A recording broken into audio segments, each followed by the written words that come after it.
눈에 안 보이기 때문에 배우의 어떤 힘이 나를 이렇게 파탄에 이르게 한지 알지 못했었습니다. 아버지여, 도적이 오는 것은 우리 인생의 행복과 삶을 도적질하고 죽이고 멸망시키는 것 뿐이라고 말하셨습니다. 하나님의 아들 예수님이 찾아온 것은 양으로 생명을 얻게 하되 더 풍성히 얻게 하려 왔다고 말씀하셨습니다. 내 아버지 하나님이 스스로 보니에 여인의 가정에 먹장 구름이 마귀에게서 왔으면 찬란한 태양은 예수님이 비춰주셨습니다. 아버지, 죽음 대신에 생명을 주신 예수 그리스도를 우리가 모셨은즉 우리도 우리 개인과 가정 생활에 흑암을 가져오는 원수 마귀를 예수 이름으로 단호하게 물리쳐버리게 도와주시옵소서. 단호하게 대결하게 도와주시옵소서. 우리가 믿음으로 말씀으로 대결하여 오늘 자유와 해방을 얻게 되게 도와주시옵소서. 그리스도께서 우리를 자유케 하려고 자유를 주었은즉 그러므로 믿음의 굳세게 서서 다시는 종의 멍에를 매지 말라고 갈라디아서 5장 1절에 말씀하고 있사오니 이 말씀대로 순종하게 도와주시옵소서. 오 보혜사 성령이여, 바람같이 불같이 생수같이 역사하여 주셔서 우리 모두들을 다 깨어지고 변화받고 그리스도의 품속에 깊이 들어오게 도와주시옵소서. 예수님 이름으로 기도드리옵나이다. 아멘.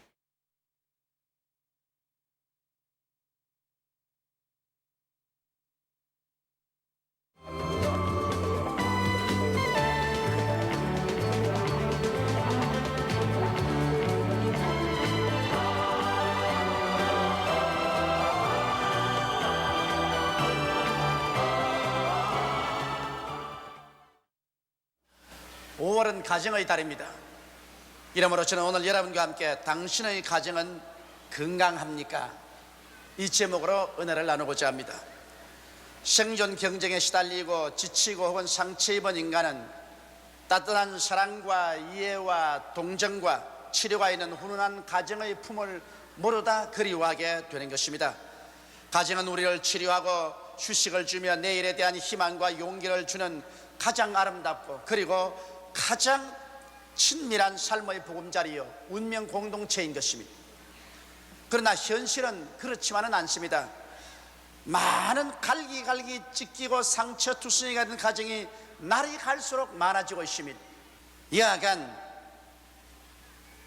수많은 가정들이 푸른 하늘 같은 꿈을 안고 축복 속에 이루은 결과인데 현실은 피투성이같이 가시둥지에 앉아있는 그와 같은 형편이 되고 말한 것이 많습니다. 왜 이럴까요?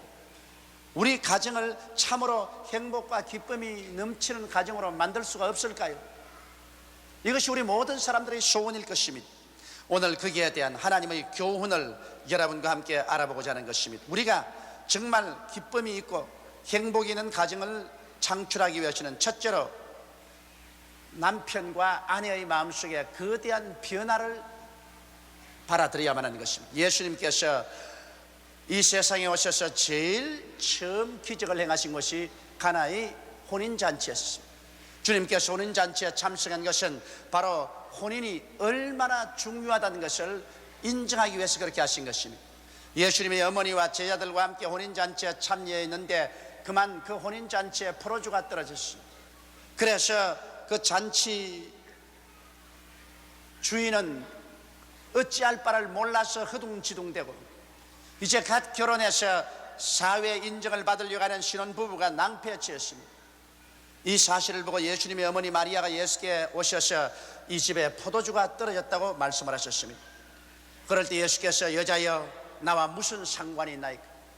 내 때가 아직 이르지 아니하였나이다. 그렇게 말씀을 하셨지만은 마리아의 기도를 예수님 받아주셨습니다. 그래서 얼마 있지 않다가 예수님께서 하인들에게 결례통 6이든지라 물로 가득히 채우라 하시고 그 물을 떠다 주라고 하며 떠다 주니 포도주가 되어서 아주 훌륭한 잔치를 베풀 수가 있고 그 가정이 아주 좋은 축복 중에 출발할 수가 있었던 것입니다.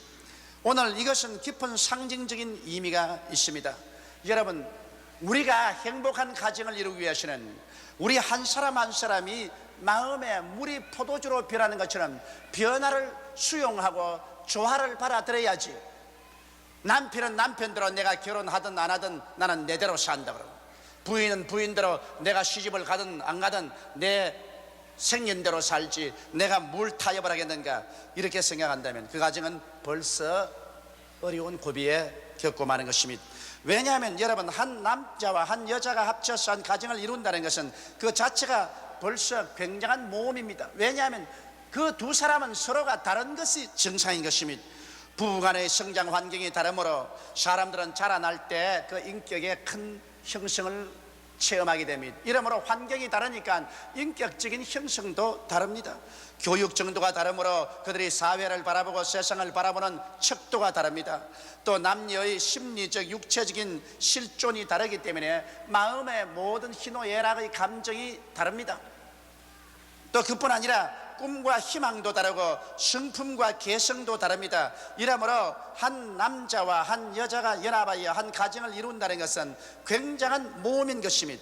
그리고 반드시 다른 것이 정상적인 것입니다. 이러므로 서로 만나서 변화를 가져와야 아름다운 가정이 이루어질 수 있는 것입니다.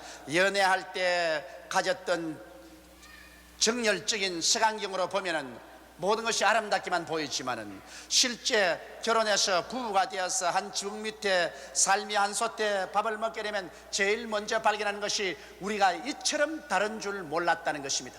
사람들은 서로 그렇게 다릅니다. 여러분, 그러므로 가정의 형성에는 서로를 수용하고 조화시키는 큰 변화가 요구되는 것입니다. 만일 변화를 가져오지 못하면 그 가정은 대단한 어려움에 봉착하게 되는 것입니다. 그 실망을 빨리 해결하지 아니하면 서로 점점 멸시하거나 경멸하거나 미워하게 되는 것입니다. 겉으로는 행복한 것 하면서 속으로는 서로 상대를 멸시하고 경멸하고 미워하면서 속으로 골망하고 있는 것입니다. 이것을 빨리 치료하지 않으면 점점 상호간 무관심하게 되는 것입니다. 남편은 아내를 무관심하게 생각하고 아내도 남편에 대해서 무관심하게 되는 것입니다. 그리고 전적으로 이기주의로 살게 되는 것입니다. 이제 너는 너고 나는 나다, 그저 같이 밥 먹고 같이 살지 애정이라는 것은 사라져버리고 말고 대화도 끝나버리고 마는 것입니다. 이렇게 되기 때문에 많은 가정이 얼음장같이 되고 혹은 깨어지기도 하는 것입니다. 이러므로 여러분, 우리 부부가 행복하게 살려면 주님 앞에 나와서 변화를 받아야만 되는 것입니다. 가나의 혼인잔치에 주님이 찾아오신 것은 오늘날 또 결혼한 가정에 찾아오셔서 변화를 가져오기를 원하신다는 사실을 주께서 보여주신 것입니다. 이러므로 가나의 혼인잔치에 주님께서 결례통 6에 물을 채우라는 것처럼 여러분과 나의 마음속에 하나님의 말씀으로 채워야 됩니다. 부부간에 하나님 앞에 모여서 성경을 펼쳐놓고 같이 성경을 읽으면서 마음속에 하나님 말씀으로 채우고 함께 하나님께 간절히 기도하며 서로 대화를 통해서 이해하려고 애를 쓰고 좋아하려고 애를 쓰면서 이해가 되지 않은 점, 조화가 되지 않은 점은 서로 변화를 바라서 이해되고 조화될 수 있도록 하나님 앞에 변화시켜 주기를 간절히 기도할 때 오늘날 또 물을 포도주로 변화시킨 그 예수님이 여러분과 나의 영혼 속에 들어와서 인격적인 변화를 시켜 주시는 것입니다. 물같이 맛이 없는 것이 포도주같이 맛있게 변하는 것처럼 인간으로 생각할 때 도저히 조화가 되지 않고 행복하게 살 수 없다고 생각하는 부부간이라도 주님께 나와서 변화를 간절히 구하면 주의 성령의 능력이 임하여서 여러분에게 포도주같이 달고 취하고 맛있는 그러한 가정으로 변화를 시켜 주시는 것입니다. 그러면 우리가 어떠한 변화를 가져와야 될까요? 둘째로 내가 여러분께 말하고 싶은 것은 가정과 부부의 관계에서 먼저 아내가 어떻게 변화되어야 되겠는가, 이 문제에 관해서 우리 성경을 쫓아 알아봐야 되겠습니다. 아내의 남편에 대한 이해에 보면 성경은 이렇게 말하고 있습니다. 남편은 아내의 머리됨이 그리스도가 교회의 머리됨과 같다, 그렇게 말하는 것입니다. 그러므로 한 가정을 이루면 좌우간 결혼하기 전에는 어떠했든 간에 결혼을 하게 되면 벌써 아내는 남편을 자기의 머리로 삼고 살아야 되는 것입니다. 이러므로 한 가정을 이루면 아내가 어떻게 변화되어야 되겠는가, 이 사실을 아내는 깊이 성경을 통해서 생각해 봐야 되는 것입니다. 성경은 말하기를 교회가 그리스도에게 하듯 아내들도 남편에게 복종하라고 말했었으므로 교회가 그리스도에게 어떻게 복종한 것을 알고 아내들도 남편에게 어떠한 태도를 가지도록 변화가 되었는가, 그것을 깨달아야 할 것입니다. 이 말씀을 들으면서 어떠한 자매님들은 대단히 귀에 거슬리고 안 입고 생각할지 모르겠지만은, 그러나 그렇게 하나님이 정해놓은 것이기 때문에 눈물과 가시밭길의 가정을 걸어가기 말고 포도주같이 달콤하고 취하는 아름다운 가정을 만들려고 한다면 이 말씀에 귀를 기울여야 되는 것입니다. 교회는 예수 그리스도를 끊임없이 예배드립니다. 그와 같이 여러분, 아내는 남편을 존경해야만 하는 것입니다. 그 마음속에 깊이 존경하지 않으면 절대로 행복한 가정은 이루어지지 않습니다. 너나 나나 동등이다. 내가 무엇 때문에 너를 존경하겠는가? 이러한 태도를 가지면 그 가정은 출발부터 벌써 난파에 부딪히게 되는 것입니다. 성경에는 남편이 아내의 머리됨이 그리스도가 교회의 머리됨 같은데 출발부터 존경심을 가져야죠. 가정이라는 것은 한평생을 살면서 부인은 남편에 대해서 예배하듯 마음속에 존경심을 가져야지. 존경받을 만한 사람이 되어야 존경하지. 성경에는 그렇게 말하고 있지 않습니다. 존경할 사람이 되었든 안 되었든 존경하라는 것입니다. 이것은 아내가 남편에게 대한 근원적인 태도입니다. 이런 태도적인 변화가 와야 돼요. 그 다음, 교회는 예수 그리스도를 끊임없이 찬양합니다. 그리스도에게 감사하고 찬양합니다. 이처럼 아내도 남편에게 늘 감사하고 남편의 장점을 들어서 찬양할 줄 알아야 됩니다. 뭐 내가 찬양을 해요? 그럼요, 찬양을 해야지요. 이것이 부인이 반드시 해야 될 일이지요. 남편 결점만 자꾸 찾아서 말하고 바가지만 끌지 말고 남편을 감사하게 생각하고 늘 감사하다고 말하고 남편의 장점을 들어서 자꾸 찬양을 해야 됩니다. 조그만 일에도 감사하고 감격하고, 정말 남편의 잘난 점은 감격을 하십시오. 그냥 말로만 하지 말고 아유, 정말 잘났어, 당신 정말 훌륭해, 감격했어, 이렇게 해주면 남편의 가슴이 쩌릿해지는 것입니다. 그것은 하나님이 그렇게 하도록 만들어 놓으셨어요. 그리고 부인은 남편을 신뢰해야 됩니다. 교회가 예수를 믿듯이 부인이 남편을 믿어야 됩니다. 자꾸 의심을 하고 자꾸 캐물으면 점점 남편은 교활한 사람이 되고 거짓말쟁이가 되어가는 것입니다. 그리고 교회가 그리스도에게 봉사하듯 아내는 남편을 돌봐줘야 됩니다. 여러분, 어떠한 남자도 젊었거나 나이가 많이 먹었거나 모든 남편은 아내에게 어머니의 추억을 찾고 있습니다. 어머니가 어릴 때 진자리 가른자리 말아누이며 손발이 덜할수록 돌봐주는데 이것이 마음속에 깊이 인상박혀 있기 때문에 결혼을 하고 난 다음에도 늘 은근히 내 아내가 어머니처럼 해줬으면 좋겠다, 그런 생각을 가지고 있는 것입니다. 이러므로 진실로 남편을 봉사하고 돌봐주는 부인이 되라는 것입니다. 그리고 남편을 모든 면에 사랑하고 무슨 말을 하거든 복종을 하십시오. 여기 순종이란 말은 하고 싶으면 하고 안 하고 싶으면 안 할 수 있지만 복종이란 말은 무조건 하고 따라가라는 것입니다. 남편이 말을 하거들랑 내 마음에 좀 거슬려도 뭐 당신이 옳습니다, 따라가지 보지요. 먼저 남편에게 내 지혜를 나누어 주고 총명을 나누어 주고 인원 많이 하고 일단 남편이 결정하거들랑 두말하지 말고 따라가라는 것입니다. 자꾸 사사건건이 남편한 말을 탁탁 받고 내 의견을 말하면 그만 남편이 집에서 떠나가고 마는 것입니다. 이러므로 남편에게 복종하는 것입니다. 이야, 조 목사님이 오늘 우리가 노예가 되려고 가르치는가 보다, 그렇게 생각할 부인들이 있을는지 모르겠지만 이것은 조 목사의 말이 아니고 하나님의 말씀인 것입니다. 하나님께서 그렇게 가르치는 것입니다. 하나님이 가정을 지어 놓으시기 때문에 부인이 이와 같은 변화를 갖고 오지 아니하면 절대로 가정의 조화와 수용이 안 된다는 것입니다.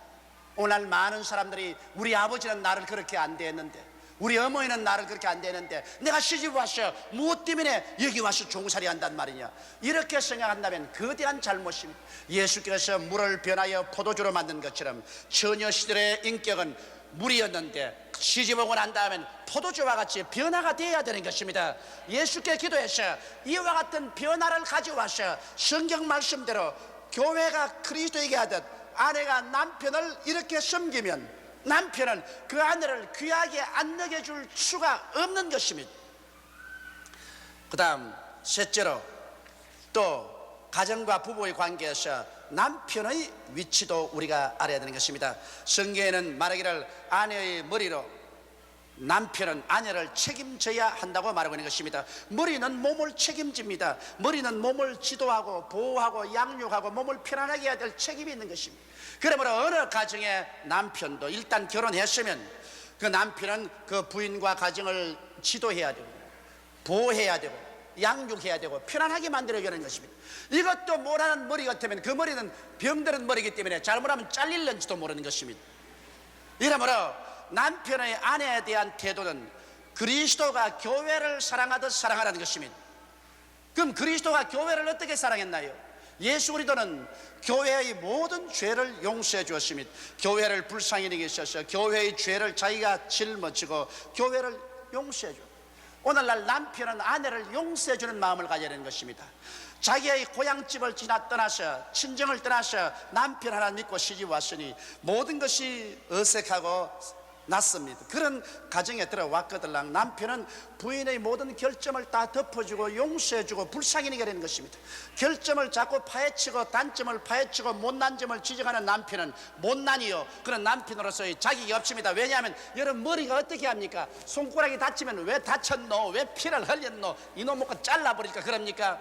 손가락이 다치면 당장 혈로서 핥고 침을 바르고 붕대로 감고 만지고 합니다.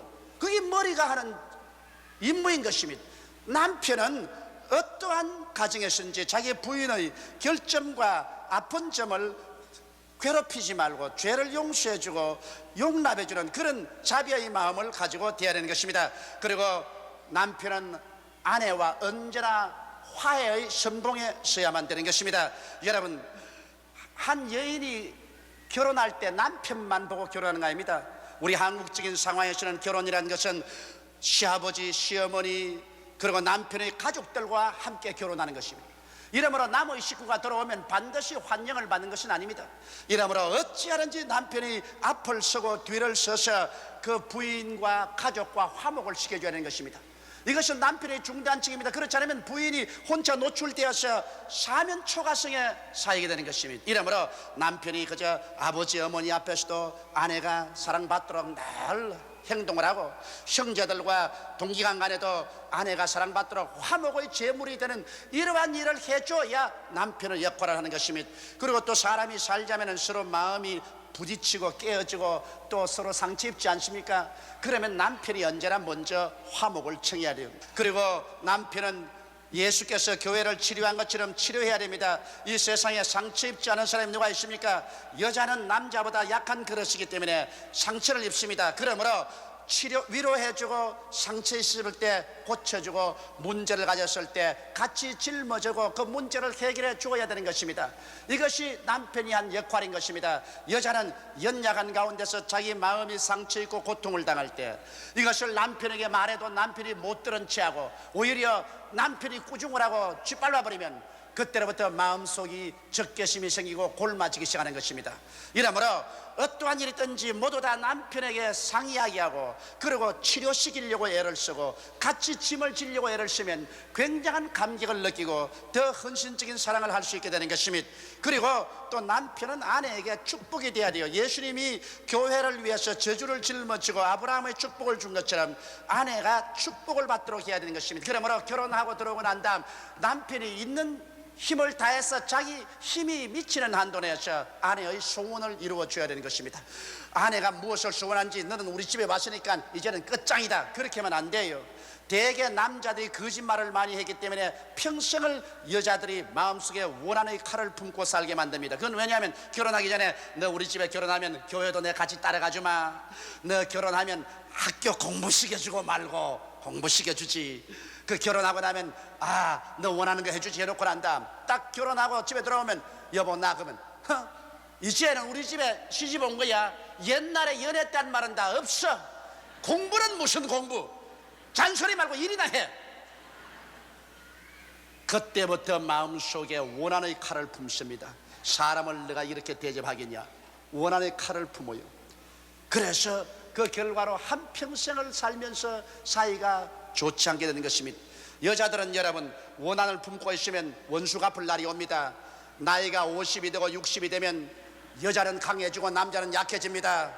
세월이 흘러가면 점점 원수 갚을 날이 와가지고서 나중에 백발이 되면 그때는 박살 나는 거예요. 남자가 별 도리 없이 박살 나요. 그냥 그때가 되면은 부인이 아들네 집에 가서 다 주워서 갖다 먹여주고 돌봐주지 않으면 남자는 혼자 늙으면 늙을수록 천해지고 부인은 늙으면 늙을수록 귀해집니다.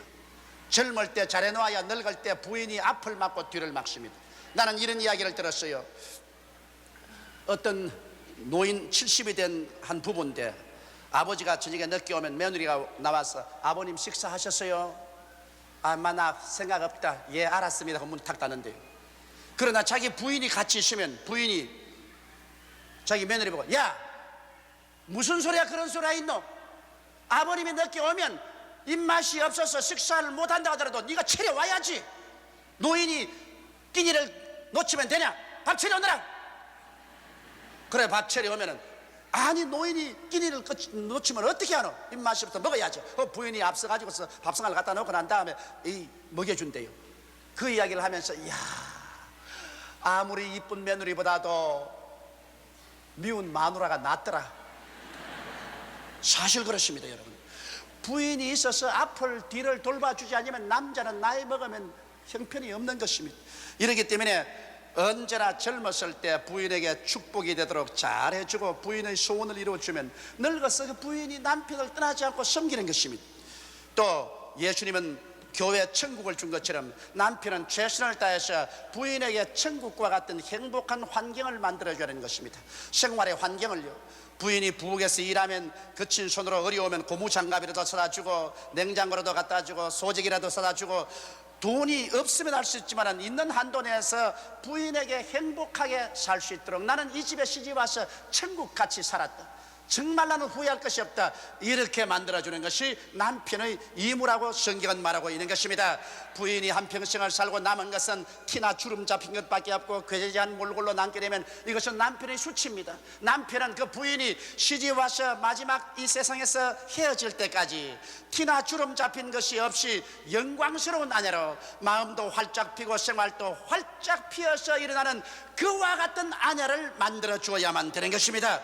이것이 남편의 본부인 것입니다. 남편이 자기 아내에게 할 일은 하나도 안 하면서 아내에게 일방적으로 요구만 한다면 이것보다 더 이기주의고 비겁한 일은 없는 것입니다. 그렇기 때문에 많은 가정이 깨어지는 것입니다.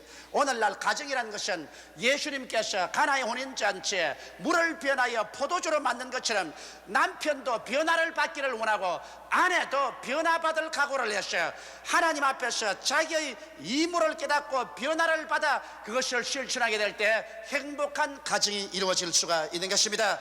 행복과 기쁨이 넘치는 가정을 이루기 위하여는 가정의 기초인 부부의 관계처럼 중요한 것은 없습니다. 부부의 관계는 다른 어떤 인간관계보다도 더욱 섬세하고 예민한 것입니다. 다른 어떤 인간관계보다 더 서로 이해하려고 애를 쓰고 동정하며 용서하고 사랑하기 위하여 줄기차게 노력하고 나갈 때 하나님께서 같이 하셔서 변화의 역사를 주심으로 포도주같이 취하고 로맨틱하고 맛있고 기쁘고 즐거운 삶을 살 수 있게 되는 것입니다. 나는 어저께 뉴욕에서 한 통의 편지를 받았었습니다. 우리 한국 사회에서는 아주 잘 사는 한 부부인데 제가 전도해서 예수를 믿게 됐습니다. 그 부인이 늘 남편에 대해서 그렇게 100% 만족한 생각은 갖고 있지 않았었습니다. 그런데 예수를 믿고 난 다음에 주님을 영접하고 물이 변하여 포도주가 되었지 그 생애가 변화되었습니다. 남편도 변화되어 버렸습니다. 아내도 변화되어 버렸습니다. 이젠 다 상호간 50이 넘은 노부부의 지경이 이랬지만 내게 이런 편지였습니다. 목사님, 나는 목사님에게 전도를 받고 예수를 믿고 우리 남편도 구원을 받고 저희 구원을 받고 매일 저녁 목사님의 테이프를 듣고서 우리는 잠을 잡니다.